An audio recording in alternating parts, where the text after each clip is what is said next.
Gen Z movie screen present the experiment. Film की शुरुआत में हमें लड़ाई का दृश्य दिखाया जाता है। अचानक से इंसानों का जानवरों की तरह दूसरे इंसानों पर असॉल्ट दिखाया जाता है, जिसमें ब्लडशेड और वायलेंस शामिल होता है। फिर एक किरदार सामने आता है जिसका नाम ट्रेविस होता है। वो एक एंटी वॉर प्रोटेस्टर है। अगला सीन पब्लिक से शुरू होता है, जहां पब्लिक स्लोगन्स लगा रही होती है और नो मोर कॉफिन्स और पीस वर्ड के बैनर्स पकड़े हुए होते हैं। ट्रेविस ने जो साइन बोर्ड पकड़ा रखा होता है उसके ऊपर लिखा होता है ब्रिंग देम होम। इसी दौरान एक लड़की उसी पब्लिक में होती है।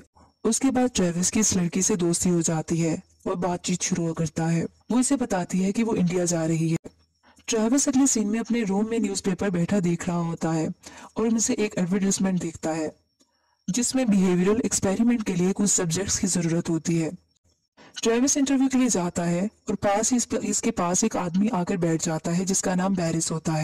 थोड़ी देर में एक प्राइमरी साइंटिस्ट कैंडिडेट के साथ एक मीटिंग अरेंज करता है और कहता है कि जो हम करने जा रहे हैं वो बिहेवियरल एक्सपेरिमेंट है। इससे पहले वो ये बताना चाहता है कि ये वाली चीजें जो हैं वो आपको एक सिक्योर एनवायरनमेंट में प्रोवाइड की जाएंगी और ये एक्चुअल एक्सपेरिमेंट होगा। ट्रेविस और इसके साथ दूसरे मेंबर्स के सामने डिफरेंट किस्म के क्वेश्चंस को पोज किया जाता है, जैसे कि ट्रेविस के सामने वायलेंस का वर्ड लिया जाता है और वो नो कहता है। उसके बाद रिलीजन का नाम लिया जाता है तो वो नो कहता है। और इसके बाद ट्रेविस को एक रूम में बिठा दिया जाता है। वहाँ एक बड़ी सी स्क्रीन होती है जिसपे वायलेंट स्क्रीन सीन्स दिखाए जाते हैं। इसके बाद ट्रेविस कुछ वक्त अपनी दोस्त के साथ गुजारने के बाद नेक्स्ट डे उसी जगह पर दोबारा पहुंच जाता है। वहाँ बैरिस को भी देखता है। इन सब में से ज्यादातर लोग जॉबलेस होते हैं और परेशानी का शिकार होते हैं और वो इस चीज को मानते हैं। उनसे प्राइमरी साइंटिस्ट दोबारा कम्युनिकेट करता है। इसके बारे में बताता है कि आने वाले 2 वीक्स में आप सबके लिए तजर्बात हैं। फिर कहता है कि जैसा मैंने आपको पहले बताया है कि मैं आप में से कुछ लोगों के पास सिविल राइट्स ले लूंगा और अगर आप अभी छोड़ना चाहते हैं तो ये आपके पास आखिरी चांस है। फिर लीडर सबका नाम बोलता है और नाम लिए जाने वाला पर्सन खड़ा हो जाता है और एक अलग ग्रुप बन जाता है, जबकि बैठे हुए लोगों को एक अलग लाइन को फॉलो करने का कहा जाता है। बैरिस की टीम को इंस्ट्रक्शंस दी जाती हैं, क्योंकि बैरिस की टीम गार्ड टीम होती है जबकि ट्रेविस की टीम प्रिजनर्स की होती है। जबकि बैरिस की टीम को ये कहा जाता है कि इन प्रिजनर्स के लिए कुछ 5 क्रूशियल रूल्स हैं। इनमें से इनको रूल्स बताए जाते हैं, जैसे कि प्रिजनर्स को सिर्फ डेजिग्नेटेड एरिया में ही रहने की इजाजत है। 30 मिनट की इनके पास रिक्रिएशनल टाइमिंग होगी जिसमें वो अपनी रिक्रिएशन कर सकते हैं। इसके अलावा और भी रूल्स बताए जाते हैं। साथ में इस वार्निंग के साथ जिसने रूल्स ये तोड़ दिए तो उसको पनिश किया जाएगा। ये एक्सपेरिमेंट और ये भी बताया जाता है कि एक्सपेरिमेंट किसी इंडिविजुअल से रिलेटेड नहीं है। अगर किसी ने एक ने भी रूल तोड़ा तो ये सब पर लागू होगा और एक्सपेरिमेंट को खत्म कर दिया जाएगा। फिर साइंटिस्ट कहता है अब मैं तुम्हें 2 वीक्स के बाद मिलूंगा। फिर बैरिस के ग्रुप में से एक मेंबर सबको बताता है कि अपने कपड़े अपने दिए गए नंबर्स के मुताबिक पहन लें। फिर सब अपने अपने सेल्स में मूव करते हैं और वहाँ कैमरास भी लगे होते हैं जिसको ट्रेविस देखता है। ट्रेविस के जो पार्टनर होते हैं बेंजी और निक्स होते हैं, जो कि इसके प्रिजनर मेट्स होते हैं। इसके बाद अगले सीन में बास्केटबॉल खेलने का टाइम आ जाता है। अब प्रिजनर्स बास्केटबॉल खेल रहे होते हैं कि एक प्रिजनर बास्केटबॉल गार्ड को मार देता है और इसके खून पर लगने की वजह से इसके खून से खून बहना शुरू हो जाता है, लेकिन गार्ड रूल के तहत कोई रिएक्शन नहीं दिखा सकता। फिर गार्ड्स का एक मेंबर इस प्रिजनर से जिसने गार्ड को जख्मी किया होता है आराम से 10 पुशअप्स निकालने का कहता है और सब प्रिजनर को भी यही करने का बोला जाता है। वो इनकी एक सजा होती है। इसके अलावा सारे प्रिजनर्स को गार्ड्स खाना सर्व करते हैं क्योंकि ये अब सेकंड डे होता है। इसमें एक चीज प्रिजनर्स को बहुत एक पसंद नहीं आती, लेकिन रूल के मुताबिक फूड प्लेट्स को साफ करना जरूरी होता है। अगले सीन में सारे गार्ड्स आपस में रूल्स की बातें कर रहे होते हैं। इसके बाद बैरिस एक प्लानिंग करता है कि हमें प्रिजनर्स को ह्यूमिलेट करना हो। ये कहकर वो प्रिजनर्स के सेल में एक फायर एक्सटिंग्विशर स्प्रे कर देता है और फिर ट्रेविस को बैरिस हैंडकफ से प्रिजनर सेल से एक डोर के साथ लॉक कर देता है, क्योंकि उसने ट्रेविस से बदला लेना होता है। ट्रेविस के बोलने पर बैरिस इसे शट अप बोलता है। फिर ऊंची आवाज में कहता है कि कोई ऐसा इंसिडेंट दोबारा नहीं होना चाहिए और सबको समझा देता है। फिर जोर से आवाज लगाता है क्या सब समझ गए हैं, तो सब यस सर की जवाब देते हैं। दूसरी तरफ ट्रेविस परेशान और गुस्से की हालत में होता है।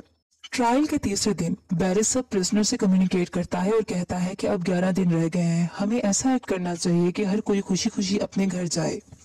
फिर पूछता है कि प्रिजनर नंबर 61 कहाँ है। जब बैरिस अंदर दूसरे गार्ड के साथ जाता है तो वो प्रिजनर्स बीमार होता है जिसका नाम बेंजी होता है और अपने बिस्तर पर लेटा हुआ होता है। बैरिस से उठने का कहता है, लेकिन ट्रेविस इसकी हमायत कर देता है और इसकी बीमारी का बताता है। लेकिन गार्ड ये नहीं समझता और कहता है कि रूल्स होते हैं। ट्रेविस कहता है कि अगर कुछ ऐसा हुआ तो एक्सपेरिमेंट ओवर हो जाएगा अगर हमने एक दूसरे को हार्म पहुंचाया। दूसरी तरफ गार्ड्स बात कर रहे होते हैं कि अगर कोई हर्ट हुआ तो एक्सपेरिमेंट ओवर हो जाएगा और हमें पे भी नहीं किया जाएगा, इसलिए बेहतर है कि दूसरे तरीके से इस चीज को रिजॉल्व किया जाए। इसी तरह बैरिस एक और प्लानिंग करता है। वो चुपके से ट्रेविस से बदला लेने के लिए रात के वक्त उसको सेल से निकलवा लेता है और एक जगह पर जाकर कुर्सी से बंधवा देता है। फिर इसके बाद शेविंग मशीन से इसकी हेड की शेव कर देता है और उससे बदला लेता है। ट्रेविस को बहुत ज्यादा डिसऑनर किया जाता है। बेंजी जो था, वो जो बीमार था, उसको ट्रीट नहीं करवाया जाता और ना ही खाने के लिए दिया जाता है क्योंकि वो अपने बिस्तर से नहीं उठ सकता। ट्रेविस चुपके से ब्रेड को स्टील करता है और उसके पास ले जाकर उसको खाने के लिए दे देता है। रात का वक्त होता है कि गार्ड में से एक मेंबर जो कि इनजस्टिस होता हुआ नहीं देख पा रहा होता, वो ट्रेविस की मदद के लिए आता है।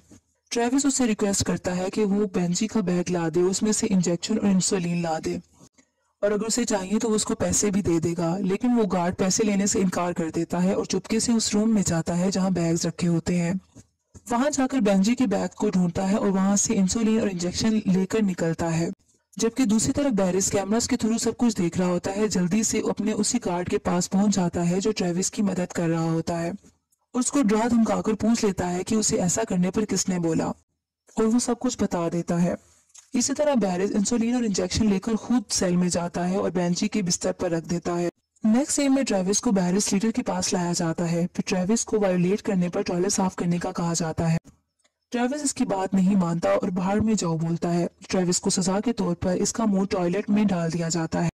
नेक्स्ट सीन में ट्रेविस को रोते हुए दिखाया जाता है और वो बहुत बेबसी की हालत में होता है। कैमरे से हर चीज कैप्चर की जा रही होती है। दूसरी तरफ बैरिस रात को उस गार्ड को उठाता है जिसने ट्रेविस की मदद करने की कोशिश की होती है और उसको दूसरे रूम में ले जाकर दूसरे गार्ड से वायलेंस करवाता है। 5वें दिन इसी गार्ड को प्रिजनर के सामने लाया जाता है और इसके मुंह से जब कपड़ा हटाया जाता है तो इसका मुंह खून से भरा होता है और वो जख्मी होता है। ट्रेविस सब सुन रहा होता है और अपनी शर्ट उतारकर गुस्से से जमीन पर फेंक देता है और इस तरह ट्रेविस को देखा देखी सारे इसके प्रिजनर्स अपनी शर्ट्स को नीचे फेंक देते हैं। थोड़ी देर बाद ट्रेविस आगे बढ़ता है और कैमरा की तरफ जाता है और नीचे गिर जाता है। बैरिस इसको वायोलेट करता है और ब्रूटैलिटी दिखाता है। छठे दिन भी ट्रेविस इस आयरन बॉक्स में कैमरा की तरफ देखकर हंसता रहता है और दूसरों को ही दिखाता रहता है कि उसको कोई कुछ नहीं हुआ और हिम्मत नहीं हारता और आखिरकार अपनी ब्रेसलेट की मदद से वो उस आयरन बॉक्स को खोलने में कामयाब हो जाता है और आजाद हो जाता है।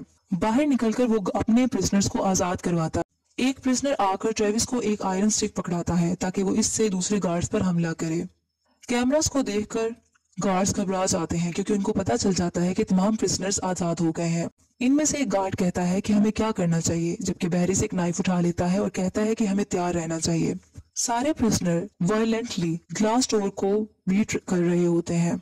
इसके बाद दरवाजा खुल जाता है।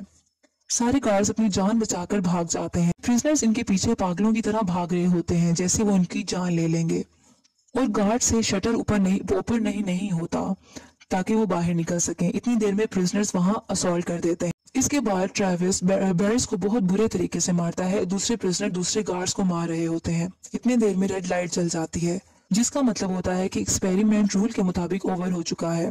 अब बिल्डिंग का दरवाजा खुल जाता है और बाहर का साइड नजर आ जाता है। सब जख्मी हालत में आहिस्ता आहिस्ता चलने लगते हैं और जमीन पर परेशानी की हालत में बाहर जाकर बैठ जाते हैं। फिर वही बस आती है जिसने इन्हें यहाँ ड्रॉप किया होता है। सब इसमें बैठ जाते हैं और अपनी अपनी ड्रेसेस को भी वियर कर लेते हैं। बस में बैठा हुआ बैरिस अपना चेक हाथ में लिए होता है जिसमें $14,000 का होता है, लेकिन बैरिस परेशान होता है। ट्रेविस को देखता है। अब सबको पे कर दिया जाता है क्योंकि वो एक्सपेरिमेंट के पार्टिसिपेंट रहे होते हैं। मीडिया में भी न्यूज आ जाती है और जाहिर हो जाती है कि साइकोलॉजिकल टेस्टिंग थी और तमाम बिहेवियरल एक्सपेरिमेंट जस्टिफाई हो गए हैं। अब ट्रेविस हिंदुस्तान चला जाता है। ट्रेविस एक लेक के नजदीक बैठा एक औरत को देख रहा होता है जो कि पानी से अपने बच्चे का मुंह साफ करती है और थोड़ी देर बाद ट्रेविस की दोस्त पीछे से आ जाती है। सुकून से मुस्कुराता है और दोनों मिल जाते हैं।